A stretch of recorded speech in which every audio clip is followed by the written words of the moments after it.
اعوذ باللہ من الشیطان الرجیم بسم اللہ الرحمن الرحیم۔ برادران عزیز و معزز خواتین، آج کی اس نشست میں تکبر کی حقیقت اور اس کی آفت، تکبر اور خود پسندی میں فرق کا بیان ہوگا۔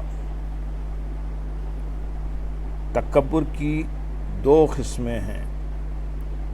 ایک باطنی تکبر اور دوسرا ظاہری تکبر۔ باطنی تکبر نفس کے اندر ایک عادت کا نام ہے، جبکہ ظاہری تکبر وہ اعمال ہیں جو اعضاء سے ظاہر ہوتے ہیں۔ باطنی صفات کو تکبر کہنا ہی زیادہ درست ہے، کیونکہ ظاہری اعمال تو تکبر کا نتیجہ ہیں اور عادت ان اعمال کا باعث ہوتی ہے۔ چنانچہ جب اعمال اعضاء سے ظاہر ہوتے ہیں تو کہا جاتا ہے کہ فلاں نے تکبر کیا، اور ظاہر نہ ہوں تو کہا جاتا ہے کہ فلاں شخص کے دل میں تکبر ہے۔ معلوم ہوا کہ اصل تکبر وہی ہے جو دل میں ہوتا ہے، اور اس سے مراد خود کو دوسرے سے فائق اور برتر سمجھنا اور نفس کا اس سے راحت پانا ہے۔ یہ بھی معلوم ہوا کہ تکبر دو امور کا تقاضا کرتا ہے، ایک متکبر علیہ جس پر تکبر کیا جائے، اور دوسرا متکبر بھی وہ عمل جس کے ذریعے تکبر کیا جائے۔ اس سے تکبر اور خود پسندی میں فرق واضح ہو گیا، کیونکہ خود پسندی اسی شخص تک محدود ہوتی ہے، دوسرے سے اس کا تعلق نہیں ہوتا۔ بالفرض اگر ایک ہی انسان کو پیدا کیا جاتا تب بھی اس کا خود پسندی میں مبتلا ہونے کا امکان تھا، لیکن تکبر کا نہیں، کیونکہ تکبر اسی وقت ہو سکتا ہے جب کوئی دوسرا موجود ہو اور صفات کمال میں خود کو اس دوسرے سے بلند سمجھا جائے۔ محض خود کو بڑا سمجھنا تکبر نہیں، کیونکہ بعض اوقات انسان خود کو بھی بڑا سمجھ رہا ہوتا ہے اور دوسرے کو خود سے بھی بڑا جان رہا ہوتا ہے، یا پھر ہم پلہ گمان کر رہا ہوتا ہے۔ اس صورت میں وہ متکبر نہیں کہلائے گا۔ یہ کہنا کہ دوسرے کو حقیر جاننا ہی تکبر ہے درست نہیں، کیونکہ ایسا ممکن ہے کہ وہ دوسرے کو حقیر جان رہا ہو لیکن خود کو اس سے زیادہ حقیر سمجھ رہا ہو، تو اس صورت میں وہ متکبر نہیں کہلائے گا۔ اور دوسرے کو اپنے برابر سمجھنا بھی تکبر نہیں، بلکہ تکبر اسی صورت میں ہوگا جب انسان اپنے لیے بھی اور دوسرے کے لیے بھی مرتبہ و مقام تصور کرے لیکن خود کو اس سے برتر جانے۔ معلوم ہوا کہ جب یہ تین تصورات پائے جائیں گے اسی صورت کو تکبر سے تعبیر کریں گے۔ صرف خود کو بڑا سمجھنے سے کسی کو متکبر نہیں کہیں گے، کیونکہ خود کو بڑا سمجھنے کا خیال اور ان تینوں تصورات انسان میں تکبر کو ہوا دیتے ہیں۔ پھر ان کے سبب دل میں جو حرکت، خوشی، میلان اور خود کو باعزت سمجھنے کا اعتقاد پیدا ہوتا ہے، اسے صفت تکبر سے تعبیر کرتے ہیں۔ یہی وجہ ہے کہ رسول اکرم صلی اللہ علیہ وسلم نے یہ دعا کی، اے اللہ عز و جل، میں تکبر کے جھونکے سے بھی تیری پناہ چاہتا ہوں۔ اسی کے سبب امیر المومنین حضرت سیدنا عمر فاروق رضی اللہ تعالیٰ عنہ نے بعد فجر واس کی اجازت مانگنے والے سے فرمایا، مجھے ڈر ہے کہ تو پھول کر سریا تک نہ پہنچ جائے۔ گویا جب انسان خود کو برتری کی نگاہ سے دیکھتا ہے، یعنی بڑا سمجھتا ہے، تو وہ تکبر کرتا ہے اور پھول جاتا ہے، اور خود کو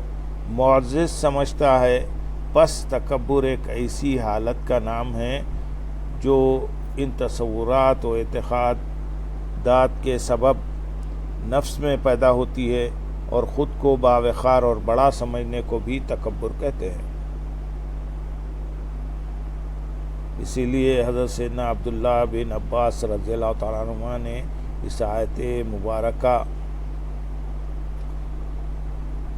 ان فی صدورہم الا کبر ما ہم ببالغی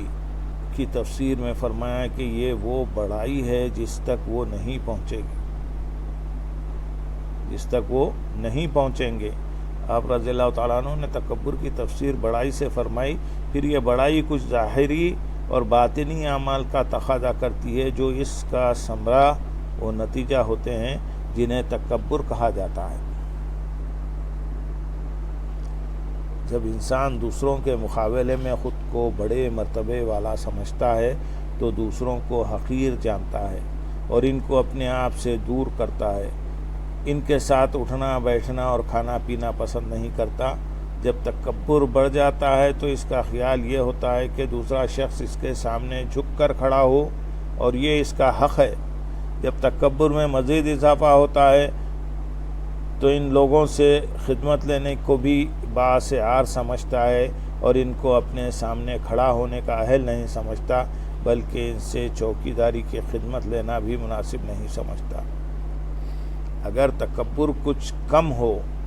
تو دوسرے کو اپنے برابر مقام دینا ناپسند کرتا ہے، تنگ راستوں میں اس سے آگے بڑھتا ہے، مجالس میں اس سے اونچی جگہ بیٹھتا ہے اور اس انتظار میں رہتا ہے کہ سلام میں وہ پہل کرے۔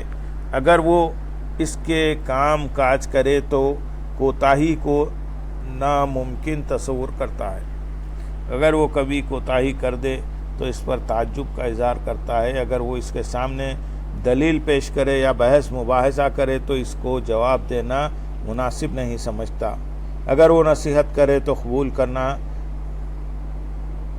گوارا نہیں کرتا، اور اگر خود دوسروں کو نصیحت کرے تو نہایت سختی سے کام لیتا ہے، اور اس کی بات کو اگر رد کر دیا جائے تو سخت غصے میں آ جاتا ہے۔ اگر یہ استاد ہو تو شاگردوں کے ساتھ نرمی نہیں برتتا،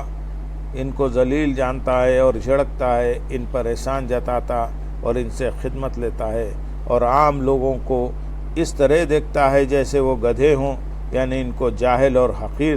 گمان کرتا ہے۔ تکبر کے بعض جو اعمال ظاہر ہوتے ہیں وہ بے شمار ہیں، مشہور و معروف ہونے کی وجہ سے انہیں بیان کرنے کی حاجت نہیں۔ تکبر کی آفت انتہائی تباہ کن اور مہلک ہے، خواص تک اس میں مبتلا ہو کر ہلاک ہو جاتے ہیں، عابدین، زاہدین اور علماء تک اس سے بہت کم محفوظ رہتے ہیں، تو عوام کا کیا ذکر۔ اس کی آفت بڑی کیوں نہ ہوگی، جبکہ سید عالم صلی اللہ علیہ وسلم نے ارشاد فرمایا، وہ شخص جنت میں نہیں جائے گا جس کے دل میں ذرہ بھر بھی تکبر ہو۔ متکبر جنت میں اولاً داخلے سے اس لیے محروم ہیں کہ مومنین کے اخلاق جنت کے دروازے ہیں، اور تکبر اور نفس کی بڑائی سے یہ دروازے بند ہو جاتے ہیں،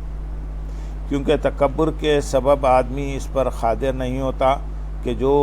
کچھ اپنے لیے پسند کرے وہ دوسرے مسلمانوں کے لیے بھی پسند کرے، اور عاجزی پر بھی قادر نہیں ہوتا جو کہ متقی لوگوں کے اخلاق کی اصل ہے، اور جب تک اس میں تکبر ہوتا ہے وہ کینہ بھی نہیں چھوڑ سکتا،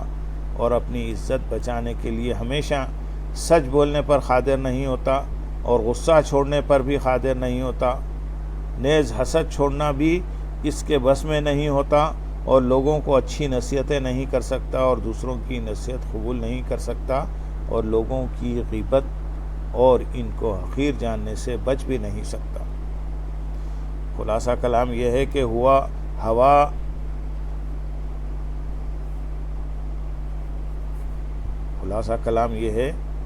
ہوا کہ تکبر کرنے والا ہر برے کام کی طرف مجبور ہوتا ہے تاکہ اس کے ذریعے اپنی عزت کی حفاظت کرے، اور ہر اچھے کام سے عاجز ہوتا ہے کیونکہ اسے اپنی عزت کے چلے جانے کا ڈر ہوتا ہے۔ انہی برے اخلاق کی وجہ سے فرمایا گیا ہے کہ جس کے دل میں رائی کے دانے برابر بھی تکبر ہوگا وہ جنت میں نہیں جائے گا۔ تکبر کو برے اخلاق لازم ہیں، اور بعض برے اخلاق دوسرے بعض برے اخلاق کی طرف لے جاتے ہیں۔ تکبر کی سب سے بری قسم وہ ہے جو علم حاصل نہ کرے، جو علم حاصل نہ کرنے دے اور قبول حق سے مانے ہو۔ قرآن پاک کی بے شمار آیت میں تکبر اور متکبرین کی مذمت فرمائی گئی ہے۔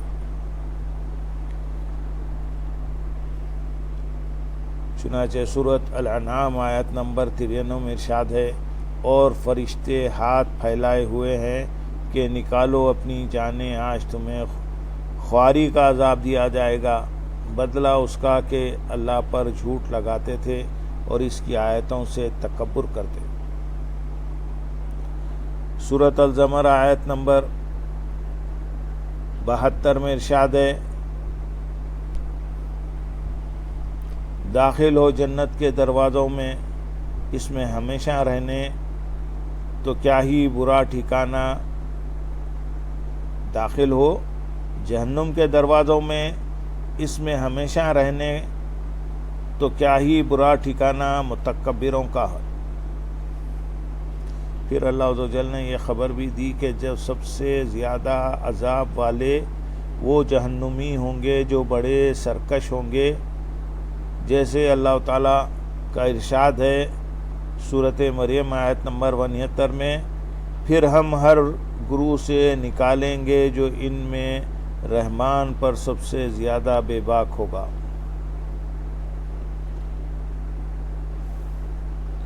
سورۃ النحل آیت نمبر 22 میں ارشاد ہے، تو وہ جو آخرت پر ایمان نہیں لاتے، ان کے دل منکر ہیں اور وہ مغرور۔ سورۃ سبا آیت نمبر 31 میں ارشاد ہے، وہ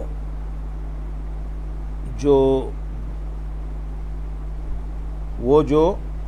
دبے تھے ان سے کہیں گے جو اونچے کھنچتے تھے، اگر تم نہ ہوتے تو ہم ضرور ایمان لے آتے۔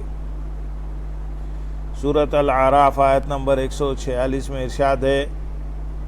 اور میں اپنی آیتوں سے انہیں پھیر دوں گا جو زمین میں ناحق اپنی بڑائی چاہتے ہیں۔ اس آیت مبارکہ کی تفسیر میں کہا گیا ہے، ہم ان سے قرآن پاک کی سمجھ اٹھا لیں گے۔ یہ قول یہ ہے، میں ان کے دلوں کو ملکوت کے اسرار سے روک دوں گا۔ مفسر قرآن حضرت سیدنا ابن جریج رحمۃ اللہ علیہ فرماتے ہیں، اس کا مطلب یہ ہے کہ وہ ان آیات میں غور و فکر کر سکیں گے، نہ ان سے عبرت حاصل کریں گے۔ حضرت سیدنا عیسیٰ روح اللہ علیہ نبینا علیہ الصلوۃ والسلام نے فرمایا، کھیتی نرم زمین میں پیدا ہوتی ہے، پتھر پر نہیں۔ اسی طرح حکمت عاجزی کرنے والے کے دل میں عمل کرتی ہے، تکبر کرنے والے کے دل میں نہیں۔ کیا تم نہیں دیکھتے اگر آدمی اپنے سر کو چھت سے ٹکرائے تو خود اپنا سر زخمی کرے گا، اور اگر اپنے سر کو جھکائے تو اسے سایہ بھی ملے گا اور ٹھکانہ بھی۔ یہ تکبر کرنے والوں کی مثال ہے کہ وہ کس طرح حکمت سے محروم ہوتے ہیں۔ یہی وجہ ہے کہ رسول اکرم صلی اللہ علیہ وسلم نے انکار حق کو تکبر کی تعریف میں ذکر فرمایا، اور تکبر کی حقیقت سے پردہ اٹھاتے ہوئے ارشاد فرمایا، تکبر وہ ہے جو حق کا انکار کرے اور لوگوں کو حقیر سمجھے۔ اللہم صلی علی سیدنا محمد وعلی آل سیدنا محمد وبارک وسلم، وآخر دعوانا ان الحمد للہ رب العالمین۔ سبحان